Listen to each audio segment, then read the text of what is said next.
Hola a todos y a todas, bienvenidas a nuestra tercera semana oficial de estudio de Lamentaciones. Sí, es la tercera, ¿verdad? Ya estoy toda enredada. Sí, es la tercera porque es Lamentaciones 2 y la primera fue la intro. Quiero agradecerles muchísimo por estar aquí y quizá se estarán preguntando por qué no estamos en vivo y aún así, si Dios quiere, si todo sale bien, está saliendo el video de hoy. Y es que la verdad no quería tener que postergarlo otra vez, cambiarles otra vez hora, fecha, día. Pero no me lo van a creer. Después de 3 semanas que estuvimos con influenza, bueno, la verdad a mi esposo y a mí nos duró un poquito más que a nuestro hijo. Él estuvo como que de influenza, luego le dio titis y luego cuando se recuperó súper rápido, gracias al Señor. Estuvo una semana como perfecto, súper bien. Y ayer me di cuenta que tenía un resfriado. Creo que ayúdenme a orar para que sea leve, que es lo que espero. Fíjense que todavía tengo la tos de la influenza, o sea, impresionante. Espero que sea leve, pero pues tenía un poquito de fiebrecita ayer en la tarde, durmió conmigo y tal, y se va a quedar en la casa hoy, no lo voy a mandar a la guardería. Por ende, no puedo estar live a las 9 porque a esa hora estoy con él. Y consideré, dije, ¿será que intento hacer el estudio con él? Eso no va a pasar. Entonces dije, bueno, eh, vamos a confiar en el Señor. Hablé con mi esposo, me está haciendo el favor de estar con él ahorita en la mañana antes de irse al trabajo. Van a escuchar quizá cantos, gritos, un bebé corriendo por ahí gritando mamá. Lo siento, es parte de la vida y de mi vida, pero no quería dejar de estar con ustedes hoy. Entonces, bueno, quizá para ustedes no es 100% en vivo, pero lo estoy grabando solamente una hora antes y para mí es completamente en vivo porque simplemente voy a tomar este video y, y subirlo, o sea, cuando lo termine de grabar lo subo y se los pongo pues igual en el canal. Eh, perdón, como ven, sigo con mi tos bastante desagradable, ya me siento mucho mejor, pero la tos está todavía allí.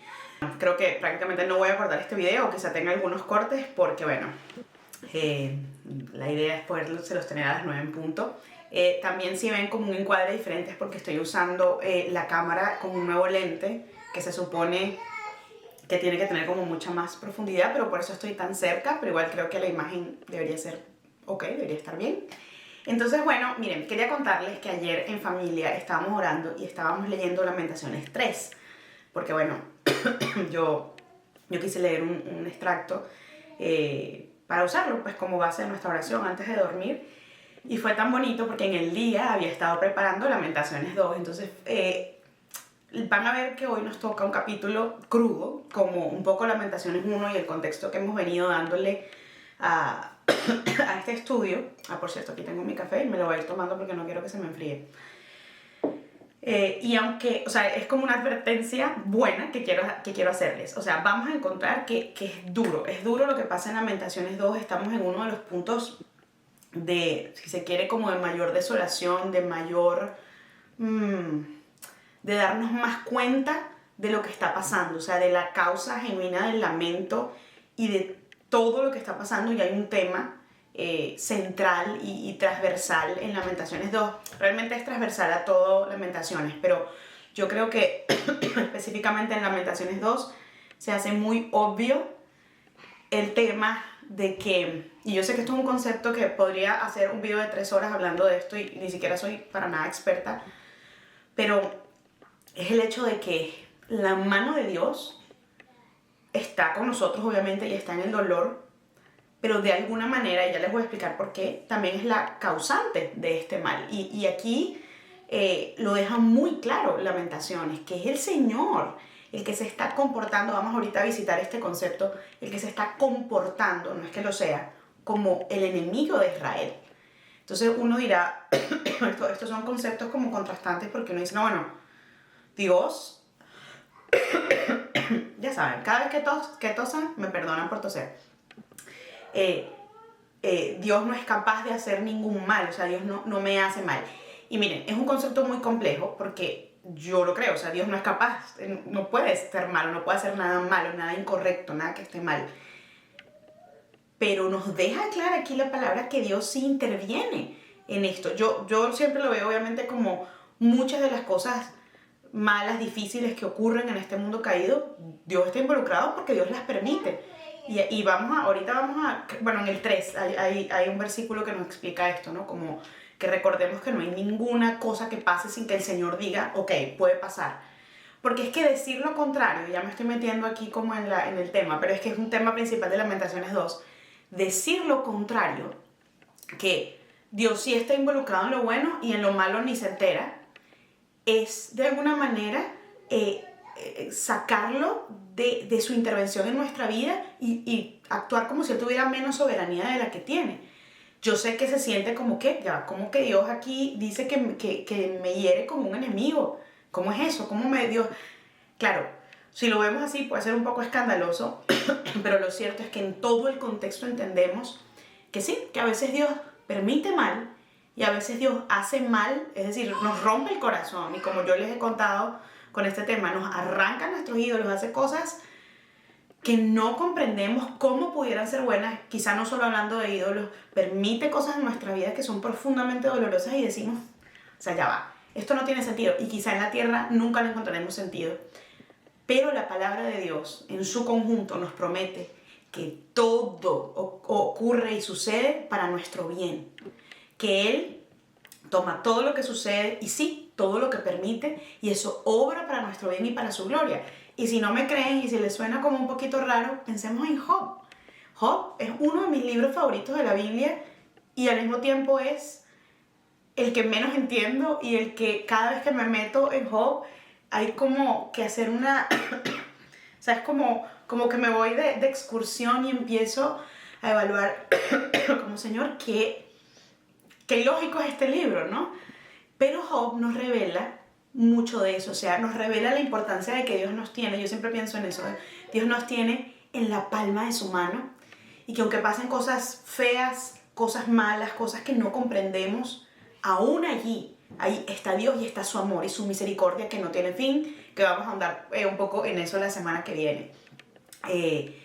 Y eso me hace pensar a mí que aunque pase lo malo, que aunque ocurra cosas que hacen necesario que nos lamentemos, a pesar de ello, yo puedo estar tranquila y puedo estar segura en que Dios sabe lo que está haciendo y que su amor por mí no ha cambiado y que Él, bueno, hará lo que decida hacer, restaurará, perdonará, cambiará las circunstancias, sanará y cuando esas cosas no pasen, yo puedo aún estar tranquila de que todo está teniendo un propósito para su gloria, todo está produciendo en mí, como dice 2 Corintios, un peso de gloria.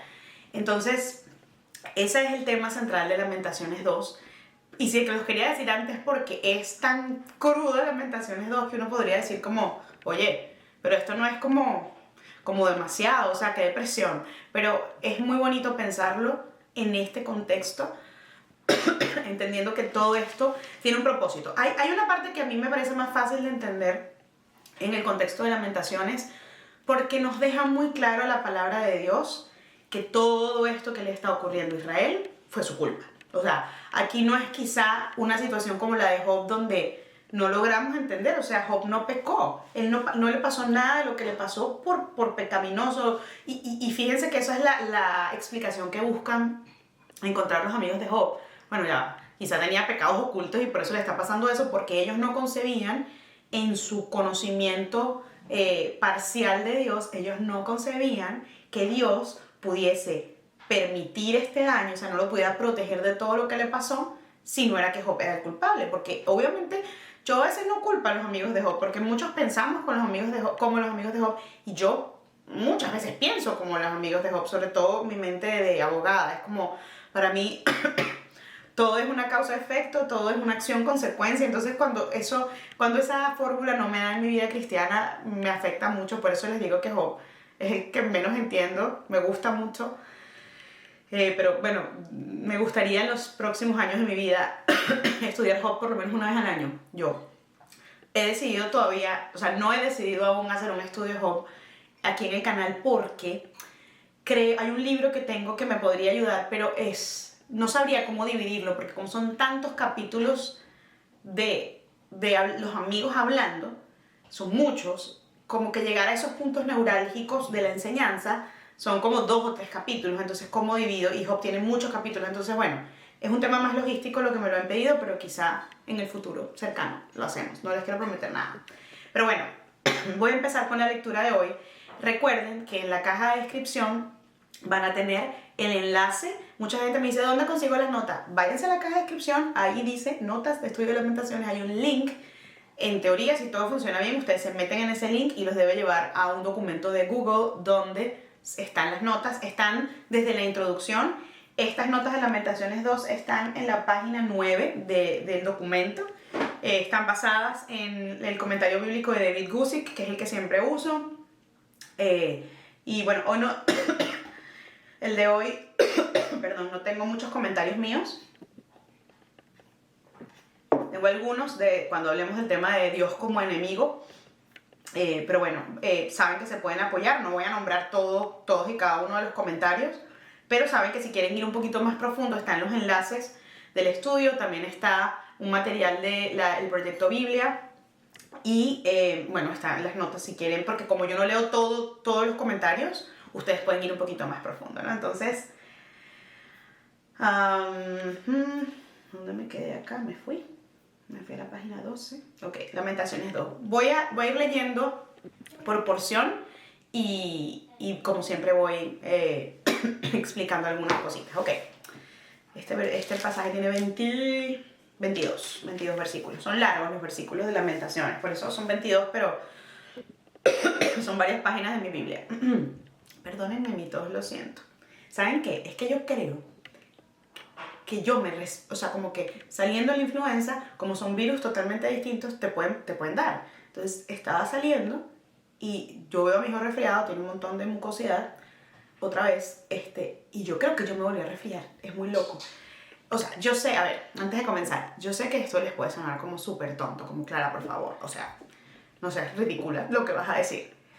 Pero febrero, le contaba ayer a una amiga, febrero para mí ha sido, o sea, un mes donde me ha dado muy duro. No me ha pasado nada grave, nada serio, y eso lo reconozco, nada digno de una lamentación como esta, pero sí es como una pequeña lamentación que viene con aceptar que yo tenía planes, que yo quería hacer un montón de proyectos, un montón de cosas. Venía mi logística de, bueno, nada, el gordo se va yo le digo a mi hijo el gordito. El gordito se va a la guardería, en las mañanas yo trabajo, estoy con él en la tarde, madre súper productiva, me leo estos libros y todo se me ha descalabrado. Bueno, mi rutina de ejercicio, ¿qué tal? Nada, o sea, no he podido hacer nada. Sé que es algo tonto de nuevo, o sea, no tonto, pero sé que no es algo que amerita como una lamentación. Pero hay una pequeña lamentación dentro de mí porque es como, obviamente se desconfía, o sea, me he sentido muy deprimida porque además el invierno está en un pico, no solamente el pico del invierno normal aquí en Canadá, sino en un pico histórico. Hemos tenido 2 tormentas de nieve espantosas y claro, tú así súper enfermo, preocupada por el bebé que también está enfermo, ves por la ventana y estás a -20, -25, todo es gris, o sea, no hay colores, todo es blanco o negro o gris, son los 3 colores que veo. Y ha sido duro, o sea, les confieso que ha sido duro, pero con este estudio de Lamentaciones ha venido un recordatorio a mi corazón que a mí me cuesta mucho, o sea, me ha costado en los momentos súper duros de mi vida, pero se ha hecho más evidente cuando estoy pasando una prueba muy grande. Pero en momentos así, que bueno, son difíciles, pero no son una cosa dura, me cuesta más recordarlo y es como a veces tenemos que aceptar lo que el Señor permite, tenemos que aceptar que nuestros planes se revuelven, tenemos que aceptar que es un tiempo. Yo soy una persona muy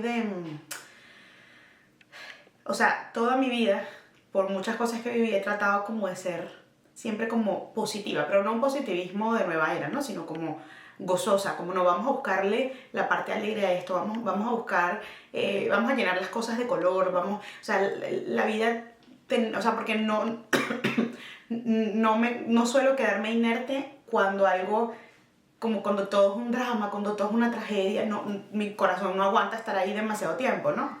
Por eso cuando yo viví esta historia de lamentaciones en mi vida personal fue durísimo, porque fueron años y fue muy duro. Pero yo en esta época que nos enfermamos y el invierno y todo, yo como, no, Señor, ya vamos a salir de esto. O sea, yo hacía mis planes, ¿no? Y luego vamos a salir y vamos a ir a un sitio bonito y no se pudo porque seguimos enfermos más tiempo y ahorita cuando estaba mejor había unas responsabilidades y ahora luego el gordito otra vez con un resfriado y es como... Y dije, Señor, quizá, no sé si eso es lo que me estás queriendo decir, pero quizá tengo que simplemente aceptar que pues que sí, que es un momento de lamentarse, que es un momento de guardarse, es un momento de, bueno, si estamos enfermos, que es el momento de la tormenta de nieve y de verla por la ventana, no es el momento como más sociable, o donde puedo hacer más actividades, y te pido que por favor ya pase rápido, que la primavera llegue pronto, que nos sintamos mejor, que ya más nadie se enferme, te lo ruego. Y cuento mis bendiciones, cuento todas las bendiciones que tengo, porque eso es muy importante en conservar la perspectiva. Pero quizá eso, y pensaba en que, obviamente salvando las inmensas diferencias, pensaba mucho en que, y yo recuerdo cuando yo lo viví, yo sé que también salvando las diferencias entre Israel y yo, pero como a veces no tienes opción, a veces el Señor quiere que estemos en ese lugar porque está haciendo algo en nuestro corazón, quiere que estemos en ese lugar de lamento, de que de repente no hay chance de sacarlo adelante o de cambiar todo y no, ya no estés triste, no, hay momentos de estar triste, ¿no? Obviamente no es para permanecer allí, el Señor también, la vida no es una tragedia, no es una lamentación entera, hay mucho gozo en el Señor, hay mucho gozo en esta vida hermosa que el Señor creó, y yo creo que la mayoría del tiempo la vida es una mezcla de las dos cosas, ¿no? La mayoría del tiempo la vida es ese mix, ¿no? Entre, lo veía en una película que vi el fin de semana, las notas altas y las notas bajas de la vida, ¿no? Me gustó esa... Y es una mezcla, es como una melodía entre esas dos notas. Pero hay tiempos donde, bueno, hay una melodía de puras notas bajas, ¿no? Y hay tiempos donde hay una melodía de puras notas altas. Y yo quiero pensar que en todas ellas yo alabaré al Señor. Y que en todas ellas yo podré recordar, que ahorita vamos a ver un concepto que me gustó mucho, de que el Señor está sobre nosotros, aunque a veces nosotros no lo veamos. Entonces, ahora sí voy a comenzar con la lectura. Lamentaciones 2, como siempre estoy leyendo la versión NBLA. Ustedes pueden leer la versión que quieran. De nuevo, sé que no estamos en vivo, pero pueden dejar comentarios a medida que estén en el estudio para saber que están aquí. Y bueno, dice, como el Señor nubló en su ira a la hija de Sión, ha arrojado del cielo a la tierra la gloria de Israel, y no se ha acordado del estrado de sus pies en el día de su ira. El Señor ha devorado, no ha perdonado ninguna de las moradas de Jacob. Ha derribado en su furor las fortalezas de la hija de Judá, las ha echado por tierra, ha profanado al reino y a sus príncipes. El 3. En el ardor de su ira ha exterminado todas las fuerzas de Israel, retiró su diestra en presencia del enemigo y se ha encendido en Jacob como llamas de fuego, devorando todo en derredor. Voy a llegar hasta el 4, perdón por si se oyen mucho los ruidos de mi casa. Ha entesado su arco como enemigo, ¿no? Entesar el arco. Ha devorado a Israel, ha devorado todos sus palacios, ha destruido sus fortalezas. Es la segunda vez que escuchamos esto de que destruyó sus fortalezas. Y ha multiplicado en la hija de Judá el lamento. Ay, perdón, me salté la lectura. Bueno, sigo en vivo porque no lo voy a cortar, perdón, es que visualmente me fui para el de abajo. No, el 5, ya va, el 5 lo vamos a estudiar en un segundo. Discúlpenme, ya va. Ha entesado su arco como enemigo, ha afirmado, estamos en el 4, su diestra como adversario y ha matado todo lo que era agradable a la vista. Qué curioso que está esta frase aquí. En la tienda de la hija de Sión ha derramado su furor como fuego. Ya van a ver por qué quiero hacer el 5 aparte. Bueno, comentarios que hacer sobre lo que se nos describe en el del versículo 1 al 4. Como les decía, fíjense la importante interacción de Dios en todo esto, ¿no? O sea, no es un Dios que está en la esquina viendo cómo todo pasa y diciendo, bueno, Babilonia le hizo esto a Israel, o a Israel simplemente le pasó esto porque el mundo está así. No, o sea, es un Dios activo que está causándole este dolor a Israel. Y de nuevo, no se preocupen si sienten que es un concepto difícil de digerir. Yo pienso que es un concepto con el que yo he estado digiriendo muchos años y todavía no podría decir que, no, yo estoy súper cómoda con entender esa idea y con explicarla teológicamente. La verdad, no lo estoy. O sea, es como, ¿cómo es que tú también puedes hacer este mal, Señor, no? Pero de nuevo, es entenderlo en el amor y en lo que a veces para nosotros es terrible, para el Señor no es terrible, porque Él tiene un plan y porque estamos seguros en sus manos, ¿no? Entonces, yo creo que esa perspectiva ayuda a irlo comprendiendo. Miren, muy interesante porque vamos a verlo en otros puntos, pero comienza diciendo que el Señor nubló con esta idea de una nube en su ira a la hija de Sión. Y aquí en el comentario de David Guzik dice: en generaciones anteriores Jerusalén conoció la nube de la gloria de Dios, lo vemos en Primera de Reyes 8. Ezequiel vio la nube de gloria a partir de la ciudad bajo juicio. Eso está en Ezequiel 10. Pero ahora Jeremías lamenta la presencia de una nube, que ya no es una nube de gloria, sino una nube de ira. Me parece muy interesante esta imagen por lo que vamos a ver a continuación. Miren esto, y si quieren tomar nota, bueno, la tienen en las notas esta cita, pero si quieren tomar notas, por favor, hagan esto porque a mí me marcó bastante. Ni Jehová ni la hija de Sión son concebidos como ausentes o destruidos. Es decir, no es que ya la hija de Sión no está, no es que el Señor se fue, se agarró sus maletas y se fue a buscar otro pueblo y ni se entera, no. Dice que la hija de Sión, estamos hablando de Israel, ¿no?, está cubierta por una nube y por lo tanto queda apartada de la visión de Jehová. Es decir, ella no puede verlo. No es que Jehová no la pueda ver a ella no puede verlo porque la nube la cubre, una nube de ira. Las nubes esconden a Dios de los hombres, nunca esconden a los hombres de Dios. Y yo pensaba que eso es exactamente lo que uno experimenta cuando uno está pasando por una prueba, por un desierto, por un valle. No sé si te puedes identificar con eso, pero yo seguro que sí. Es impresionante como una de las primeras cosas que uno siente es que Dios no está. Es que Dios te dejó, es que Dios no te escucha, porque está esa nubosidad sobre ti, ¿no? En este caso, una nube de ira. Y eso también vamos a ver a lo largo de nuestro estudio de Lamentaciones, que eso tiene un proceso y Dios no permanece detrás de esa nube para siempre, ¿no? Pero yo creo que esa imagen tan poética siento que puede explicar muy bien la razón por la cual sentimos esa separación. No es una separación real porque el Señor no se ha ido y el Señor sigue estando allí. Y más aún, o sea, los que tenemos a Jesús y el Espíritu Santo habita en nosotros, ¿no? El Señor nunca se va. Pero esa separación, ese sentimiento de, o sea, Dios no me está viendo, no me está escuchando, esta es un poco como la explicación, ¿no? Y me pareció muy ilustrativa y de verdad muy útil, ¿no?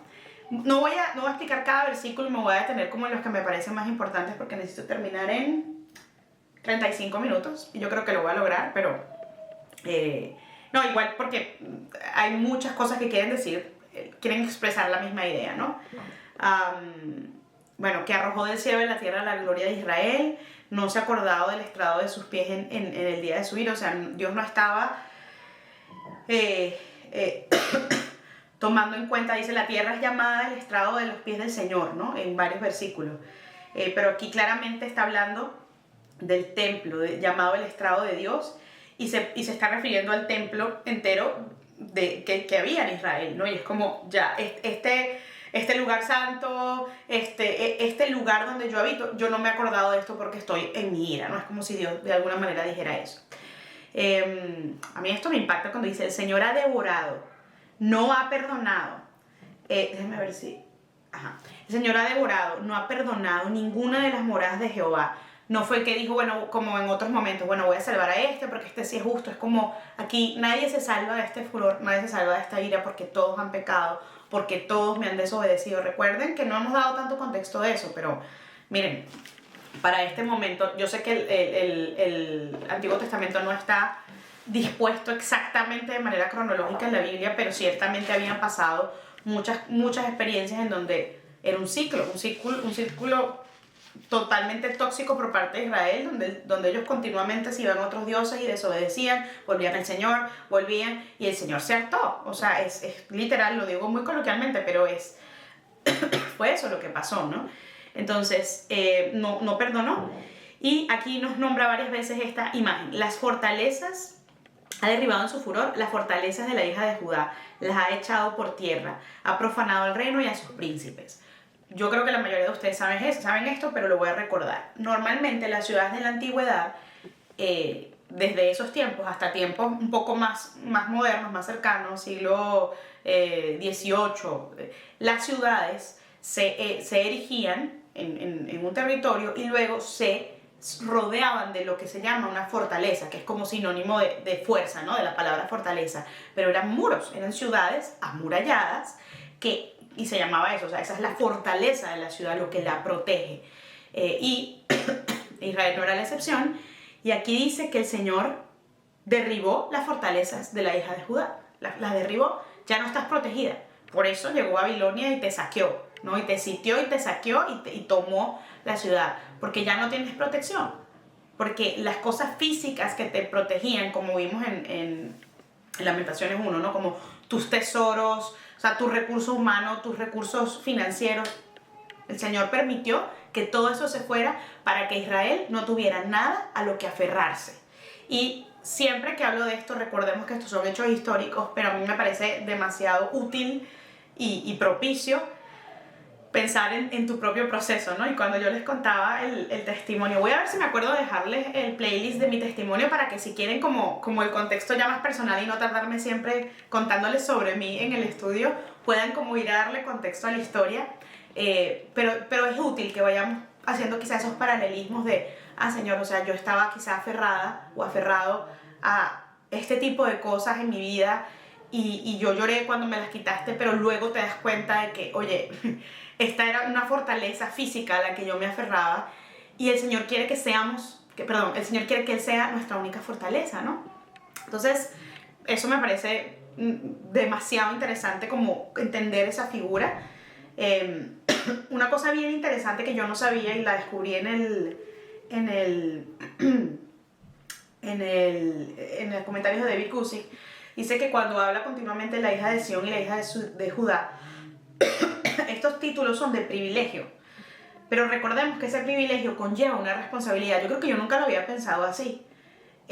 Durante muchas generaciones el pueblo de Dios pensó solo en términos del privilegio y no de la responsabilidad. Entonces yo también pienso que como hijos de Dios, de nuevo, esta era yo cuando me tocó vivir de cerca como esta historia que les estoy contando. Yo de verdad pensaba en mí como yo soy cristiana, yo soy hija de Dios, yo soy salva. De verdad, en términos de privilegio, en que yo podía ir a Dios y pedirle cosas. Y como Él es tan bueno, me daba muchas cosas que yo le pedía, otras no, pero yo veía que el Señor me escuchaba, yo veía milagros en mi vida. De los más grandes testimonios de mi vida ocurrieron en esa época. Y es impresionante porque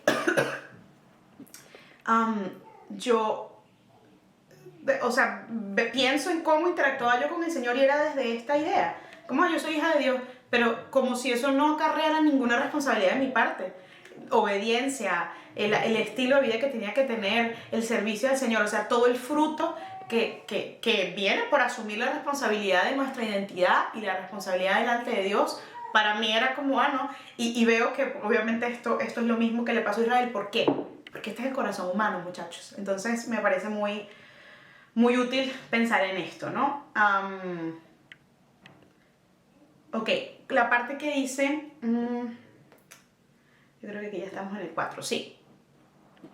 Bueno, no, solo recordar que cuando dice, derribó fortalezas, profanó el reino, en el ardor de su ira, exterminado todas las fuerzas de Israel, es la misma idea, ¿no? O sea, el Señor le quitó las fuerzas, sus fuerzas de defensa. No tiene fuerzas. Primero para que se arrepintiera y se diera cuenta de lo desnudo que está Israel sin el Señor, pero obviamente no lo dice, pero esto es para que busque sus fuerzas en el Señor, ¿no? Retiró su diestra presencia del enemigo, se ha encendido devorando todo. Bueno, solamente aquí hay una frase que me gustó y es como el recordatorio de que hay un énfasis en que en la idea de que toda la destrucción proviene de Dios, aunque Dios haya usado al ejército babilónico para hacerlo. Y eso, como les dije, yo sé que es un concepto difícil de entender, pero es lo que se nos está diciendo. Bueno, y antes de avanzar hacia al 5, me quiero detener un momento en el 4, cuando me llama mucho la atención, un poco con lo que les estaba contando, de que yo soy de esas personas que en medio del dolor, en medio de situaciones incómodas, como que siempre desde chiquita, he buscado como no, pero vamos a verle la parte buena o vamos a distraernos con otra cosa. Yo me acuerdo que hace un par de años que vivimos como una situación un poquito fuerte como familia, fue como una situación traumática, concreta. Yo como que bueno, la lloré rápidamente unos días y le dije a mi esposo, en ese momento teníamos unos días de vacaciones y le dije, vámonos de vacaciones y vámonos a no sé qué. Y de verdad que fueron unos días bien lindos que el Señor nos permitió tener de reposo como familia y de pasarla bien. Pero yo luego me di cuenta que yo estaba como forzando la felicidad. O sea, yo no quería tocarme con el dolor de la vida y yo como no, esto ya pasó, no va a volver a pasar. Y la situación que vivimos, la verdad, sí la volvimos a vivir después de eso. Entonces, yo me di cuenta un poco que yo me estaba buscando aferrar como a los placeres de la vida, nada malo, pero era como, todo está bien, vámonos de vacaciones, la vamos a pasar súper bien. O sea, como que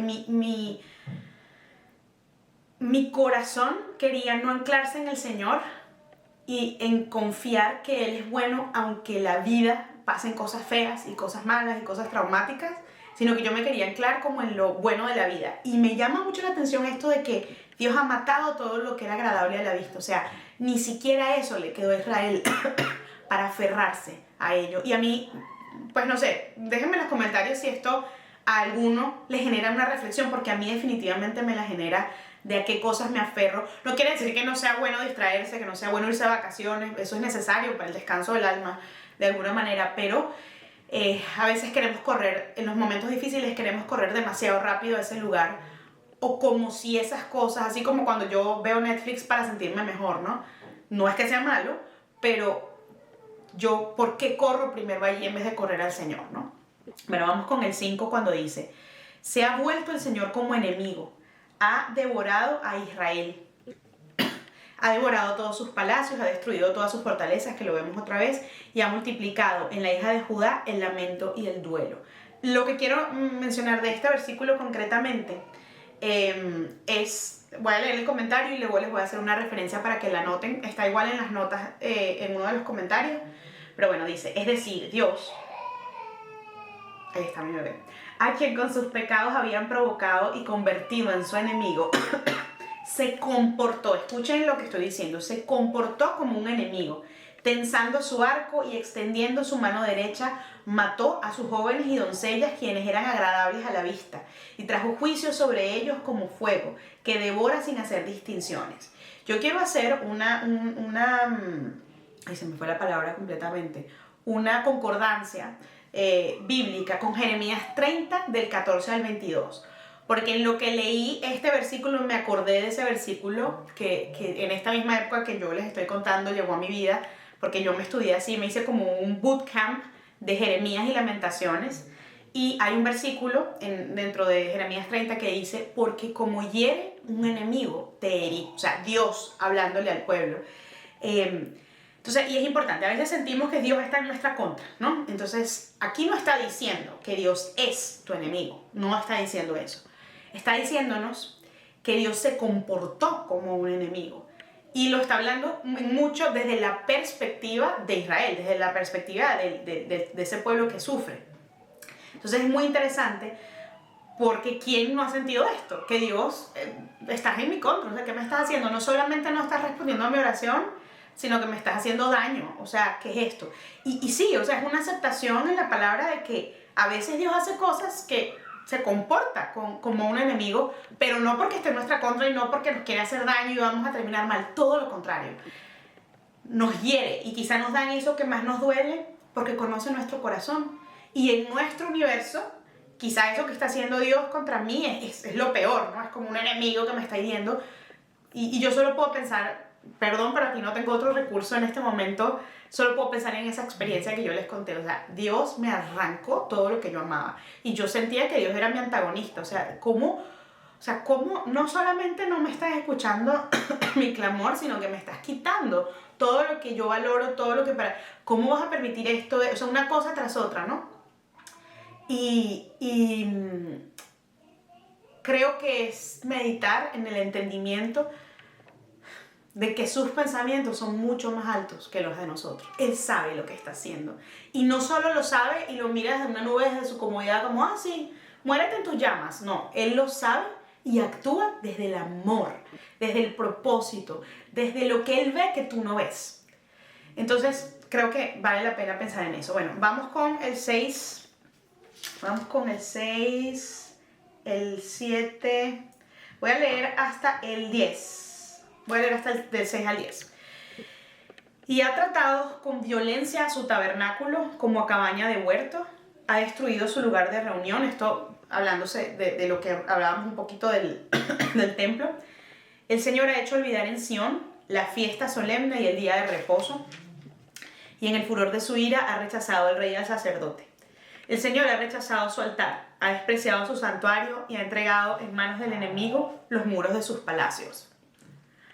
Gritos se han dado en la casa del Señor, como en un día de fiesta solemne. El Señor determinó destruir la muralla de la hija de Sión, ha extendido el cordel, no ha retraído su mano de destruir, y ha hecho que se lamenten el antemuro y el muro, a una desfallecen.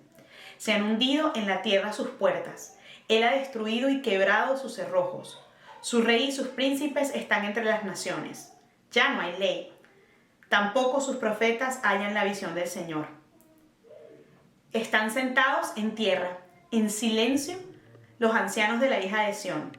Han echado polvo sobre sus cabezas, se han ceñido de cilicio, han inclinado a tierra sus cabezas, las vírgenes de Jerusalén. Obviamente en muchas de estas cosas me voy a detener solo como en lo que valga la pena ahondar un poquito más. Vemos la misma descripción de un Dios completamente activo en esta destrucción, completamente de algún modo como involucrado en esto que está pasando tan horrible, y es como, bueno, ¿cómo Dios puede estar como siendo el autor de esto? Pues sí, y ya como que les introduje el concepto, y déjenme sus preguntas, déjenme lo que piensan, porque me ayuda mucho ver en los comentarios las preguntas, y en serio, puede ser que alguna vez haya una que yo no conteste, pero yo las tomo en cuenta, y como todavía nos quedan unas semanas de estudiar Lamentaciones, las puedo contestar. Sobre todo, la semana que viene es la mejor semana porque es Lamentaciones 3, que obviamente es el clímax de Lamentaciones, y yo creo que ahí va a haber oportunidad de contestar muchas cosas y también de encontrar el consuelo que el Señor nos da en Lamentaciones. Entonces, bueno, no se lo vayan a perder. Espero en el Señor que se pueda hacer 100% live. Pero bueno, vemos todo este retiro del Señor. Dice, se olvidó la fiesta solemne y el día de reposo, y recordemos que en una cultura y en una sociedad como la hebrea, todo este tema de las fiestas, de los ritos, era profundamente importante, parte de su fe, parte de su identidad, y que ya esas fiestas no se celebren es parte de toda la afrenta del Señor. Ahí está mi bebé en la puerta, pero... incluso, ¿no? Que diga cosas como en el furor de su ira ha rechazado al rey y al sacerdote, o sea, ni siquiera quiero a sus autoridades ni a sus líderes religiosos, o sea, aquí todos están en esta situación, y de verdad no hace, es impresionante como no hace ninguna excepción. Ha rechazado su altar, ha despreciado su santuario, o sea, esto es un recordatorio de lo que nos había dicho, ¿no? De que el Señor rechaza el templo, o sea, todo lo que Israel estaba dirigido para Dios, a Dios realmente le parece una hipocresía, porque ellos estaban prostituidos, ¿no? con sus ídolos. No lo dice acá, pero sabemos que en otros lugares de la Biblia lo dice, y que es lo que pasó. El Señor en el 8, cuando dice, el Señor determinó destruir la muralla de la hija de Sión, volvemos a ver esta figura de la muralla o de la fortaleza, que son realmente unas ideas sinónimos. Ha extendido el cordel. El cordel era, como suena la palabra, como una cuerda, pero es también una medida. Entonces era un poco como la interpretación acá es como los límites de protección de Israel. Y dice, la idea es que Dios hizo su obra, la obra de tanto física como simbólica de su pueblo escogido y su pueblo cuidado y con el que el Señor tenía una relación directa. Hizo su obra con una medición cuidadosa y precisión. No hubo nada accidental ni al azar en ello. Entonces se habla de un cordel de destrucción, una línea de nivelación. En Reyes, vamos a entender más esto si vemos 2 de Reyes 21:13, Isaías 34:11, y es un poco lo que digo. Jerusalén fue edificada con medida, y así, o sea, en ese mismo nivel, fue destruida por aquel que hace todas las cosas en número, peso y medida, que me parece súper interesante ese, ¿no? Así como un constructor, esto es un quote, una cita de Harrison, así como un constructor mide los niveles cuidadosamente en el proceso de construcción, Dios fue igualmente preciso en la obra de demolición para asegurar que no quedara piedra sobre piedra, en su propósito de destruir pues todo lo de Israel. Bueno, interesante cuando dice, ¿no? Quebrado sus cerrojos. O sea, está hablando de que Israel se quedó sin ningún tipo de protección ni defensa. Tengan eso en la mente, ¿no? Y quizá cuando estamos en tiempos de desolación y nos sentimos solos, en pruebas, sentimos que nada nos defiende, a nada nos podemos aferrar. Quería hacer simplemente señalamiento entre el final del 9 y el 10 cuando dice sus profetas no hayan visión. O sea, Dios no le estaba hablando a la gente, ni siquiera por medio de los profetas. Y nada, aquí habla como de una figura, quizá la mejor expresión de lamentación que hay en la Biblia, que es los ancianos sentados en la tierra, echándose polvo sobre las cabezas y silicio. O sea, es, digamos, la expresión última de la lamentación. Déjenme ver si... Sí, y como que lo que representaba la fuerza en Israel, la generación más joven, las vírgenes, ni siquiera ellos podían ofrecer ayuda, no tenían fuerzas para hacerlo. Vamos entonces a leer del 11 al... yo creo que al 15. ¿Saben qué? Le voy a dar porque todavía nos queda una porción importante y quiero terminar como en 20 minutos. Porque además el tema sigue siendo el mismo. Creo que ya les expliqué como las partes principales, pero todavía hay cositas interesantes que vamos a descubrir acá. Mis ojos se consumen por las lágrimas. Estas figuras poéticas yo les decía que a mí me encantan, me hablan mucho. Mis ojos se consumen por las lágrimas, hierven mis entrañas, mi hiel se derrama por la tierra. Por ahí vamos a ver que hay en otras versiones una traducción distinta a hiel, y bien interesante además. A causa de la destrucción de la hija de mi pueblo, cuando niños y lactantes desfallecen en las calles de la ciudad, dicen a sus madres, ¿dónde hay grano y vino? Mientras desfallecen como heridos en las calles de la ciudad, mientras exhalan su espíritu en el regazo de sus madres. Esto es yo diría que es una imagen hasta dantesca, ¿no? Pensar en esto, y esto es, bueno, sí, o sea, básicamente pensar como en las consecuencias de la guerra, lo que hacen en un país y pensar, bueno, yo como mamá, ¿no? Pensar en esta imagen de niños que desfallecen en el regazo de sus madres. Wow, o sea, y cuando pensamos lo que el Señor hace por medio de la vida que da, de los bebés, de los niños, que es como su señal de esperanza, ¿no? Que Él sigue teniendo un plan y sigue dándonos el regalo de la vida y el regalo de multiplicarnos. Es como una imagen bien fuerte, ¿no? Que me parece de las más violentas que vamos a encontrar aquí en Lamentaciones. ¿Cómo he de amonestarte? Esto es ya como el profeta hablando en nombre de Dios, ¿no? ¿Cómo he de amonestarte? ¿A qué te compararé, hija de Jerusalén? ¿A qué te igualaré al consolarte, virgen, hija de Sión? Porque grande como el mar es tu ruina. ¿Quién te podrá sanar? Tus profetas tuvieron para ti visiones falsas y necias, porque había muchas falsas profecías, y no manifestaron tu iniquidad. O sea, en vez de exhortarte, decir, estás en pecado, les daban, no sé si les suena parecido a algo que pasa en el mundo actual, les daban profecías de prosperidad, de que todo le iba a salir bien, porque era lo único que querían escuchar, y era obviamente la profecía que recibían. De hecho, Jeremías fue un profeta muy sufrido, porque nadie quería escuchar lo que él estaba anunciando, porque pues no eran buenas noticias. No manifestaron tu iniquidad para que regresaras de tu cautiverio, sino que vieron para ti oráculos falsos y engañosos. Quiero hacer simplemente como una comparación acá, porque la traducción que yo tengo en la NBLA es diferente a otras traducciones con respecto a algunos puntos. Entonces, bueno, como les decía, me parece que es súper violento esta imagen que vemos aquí, ¿no? De lo que pasa con los niños, con los más jóvenes, con los más vulnerables.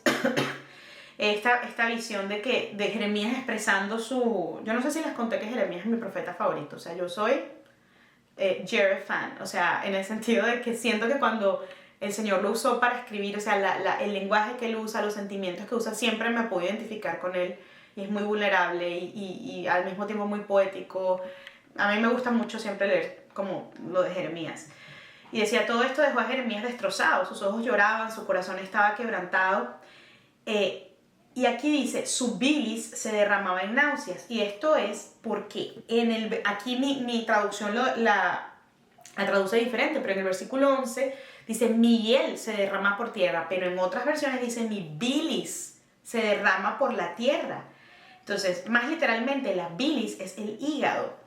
En particular, miren qué interesante, el hígado, kabed, significa pesado, es de hecho el órgano más pesado del cuerpo humano. Era considerado en la antigüedad como uno de los lugares de la vida psíquica, asociado con reacciones emocionales profundas, generalmente de naturaleza depresiva.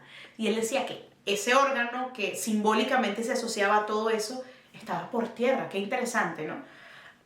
No sé en qué radica la diferencia de las traducciones, pero bueno. Solamente como una referencia a la escena fuerte de los bebés y los niños desfallecidos en las calles, dice el comentarista. Esta escena patética y trágica contrasta drásticamente con el ideal de niños felices y despreocupados jugando en las calles de Jerusalén. Una situación que se promete cuando la nación sea restaurada. Podemos ver Zacarías 8:5. Luego viene esta pregunta, ¿no? De cómo te consolaré, ¿no? Jeremías ha hablado a menudo de Jerusalén como una ciudad sin consuelo y él mismo se siente incapaz de consolar a la ciudad devastada. La ruina de Jerusalén se ha extendido como el mar y no podía ser remediada. Y bueno, luego la mención a lo que los profetas diciendo lo que la gente quería escuchar, que de nuevo, como les decía, me parece que es una situación demasiado familiar, demasiado conocida para todos. Yo pienso cuando solo queremos escuchar lo bueno o la gente solo acude a profetas, prédicas, podcasts que ahora están tan en boga, conferencias donde realmente solo te dicen lo que quieres escuchar o solo te hablan de la gracia, solo te hablan de los planes maravillosos de Dios para ti, pero no digo que sean todos obviamente, pero siempre hay un elemento, o sea, no siempre, perdón, no quiero generalizar, pero en muchas de estas tendencias sí hay un común denominador que es como, nadie te está hablando de tu pecado, nadie te está haciendo ver para adentro, pedirle a Dios que te examine, viendo qué pudiera querer estar haciendo el Señor, porque es imposible que cuando se profetiza así también como en público, sea al mismo tiempo para todo el mundo de tener gozo, de tener éxito, de vivir el propósito del Señor. No, o sea, todos tenemos temporadas diferentes en nuestra vida y para unos es momento de reír y para otros es momento de llorar y lamentarse. Entonces, bueno, por eso yo también soy siempre súper escéptica a ese tipo de aseveraciones como generales, que la gente, ay, qué maravilloso, sí, Dios, claro, Dios te puede hablar por medio de esas cosas, pero es complicado decir como que esa siempre es la palabra de Dios para el millón de personas que está escuchando, ¿no? Dios tiene una palabra personal para ti en su Biblia, en su palabra. Ok, baten palmas contra ti, estoy en el versículo 15.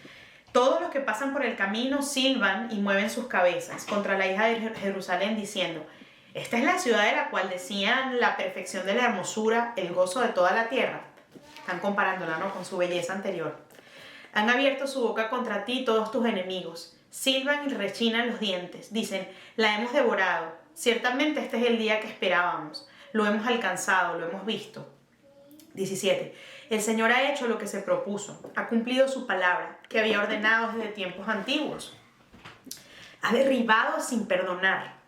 Ha hecho que se alegre el enemigo sobre ti. Ha exaltado el poder de tus adversarios. 18. El corazón de ellos clamó al Señor. Muralla de la hija de Sión, corran tus lágrimas como un río día y noche. No te des reposo, no tengan descanso tus ojos. Voy a leer hasta el 19. Levántate, da voces en la noche al comenzar las vigilias.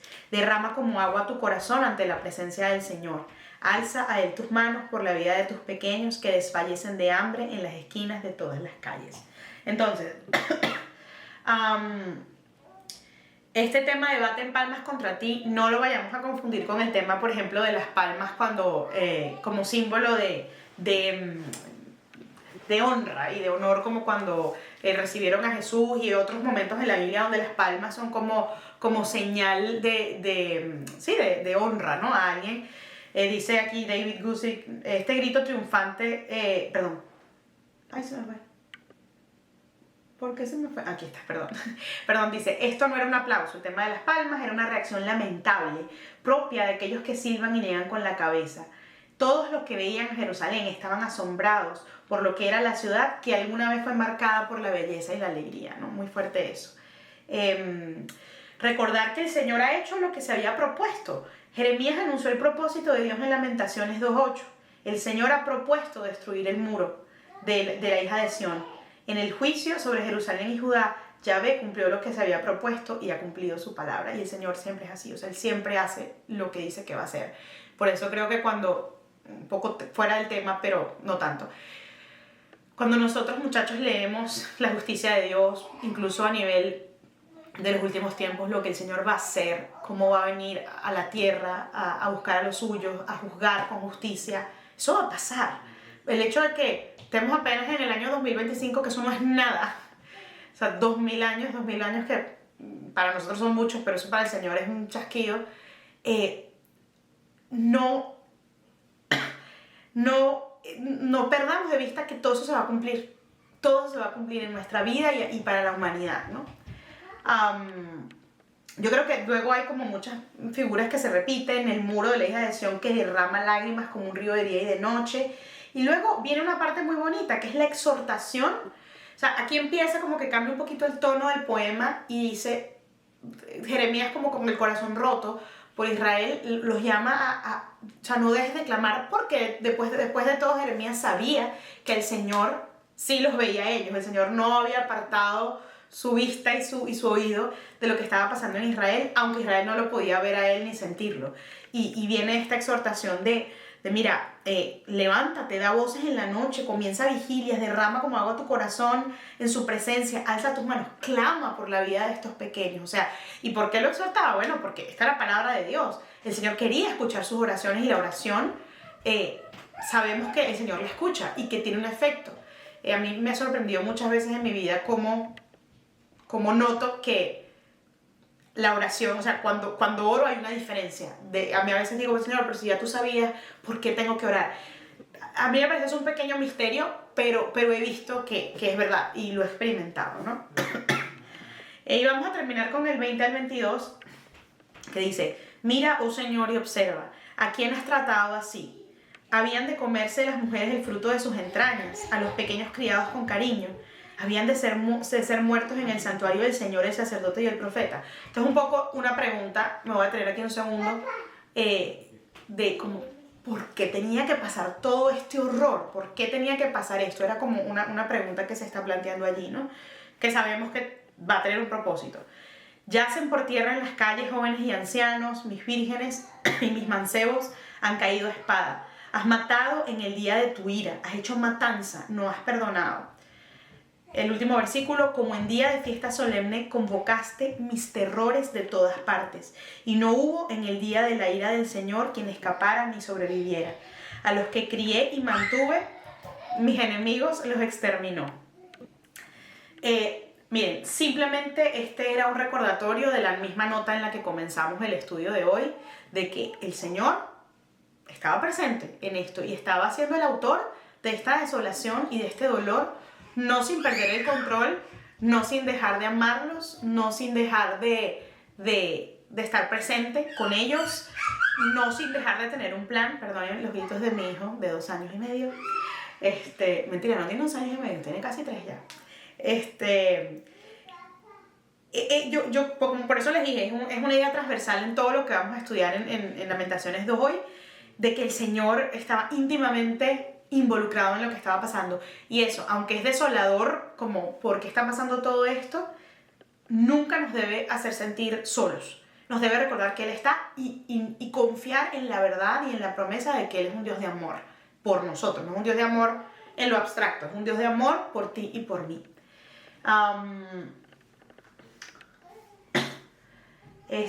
Bueno, los has matado en el día de tu ira. Es como también el recordatorio de que nadie se escapó. Y miren qué interesante cuando dice, mis vírgenes y mis jóvenes han caído a filo de espada. La matanza de los jóvenes fue particularmente grave porque impedía la aparición de otra generación. O sea, ¿qué habrá pasado allí? Después puedo averiguar generacionalmente, porque si los jóvenes y los niños se morían, las personas mayores probablemente no podían tener hijos o era más difícil. Obviamente el Señor los ayudó y los perpetuó, pero es muy interesante pensar en eso, ¿no? Y miren, una frase para cerrar ya el estudio de hoy, que sí, estamos justamente en el tiempo, es cuando dice, convocaste mis terrores de todas partes. Eso es una frase súper fuerte, pero yo creo que esto es parte de lo que el Señor estaba haciendo en el corazón de las personas, en el corazón de Israel. Cuando yo me sentí así, es como, o sea, todo lo que temía me ocurrió, y lo recuerdo en esta época de testimonio que yo les contaba. Pero de nuevo, esto no es para asustarnos ni para hacernos daño por hacernos daño. Esto viene con un propósito, de que entendamos nuestra vulnerabilidad, entendamos que nuestros ídolos, nuestro pecado, no nos puede salvar, no nos puede proteger, que es solo el Señor. Y la semana que viene, en Lamentaciones 3, vamos a entender como otro rostro del Señor en medio de esta tragedia. Y creo y espero que toda la conclusión de Lamentaciones nos lleve a entender que aunque hay muchas situaciones de lamento en la vida, algunas son nuestra culpa, otras no son nuestra culpa, el Señor está en medio de ellas y su fiel amor jamás se termina, que es lo que vamos a estudiar en Lamentaciones 3 la semana que viene. Y no hay que tener miedo, no hay que tener miedo cuando escuchamos estas voces de tragedia, porque el Señor está con nosotros. Simplemente nos da miedo porque a todo lo que nos aferramos parece destruirse, pero la moraleja, la enseñanza, entre otras, es no te aferres a nada que no sea el Señor. Entonces voy a concluir este estudio por aquí, espero que haya quedado bien la grabación. Voy rapidito a tomar este video para cortarlo por la mitad porque lo tuve que grabar en 2 partes, subirlo y nos vemos en los comentarios. Voy a estar especialmente pendiente de contestarlos en estos días y nos vemos, si Dios quiere, el próximo martes.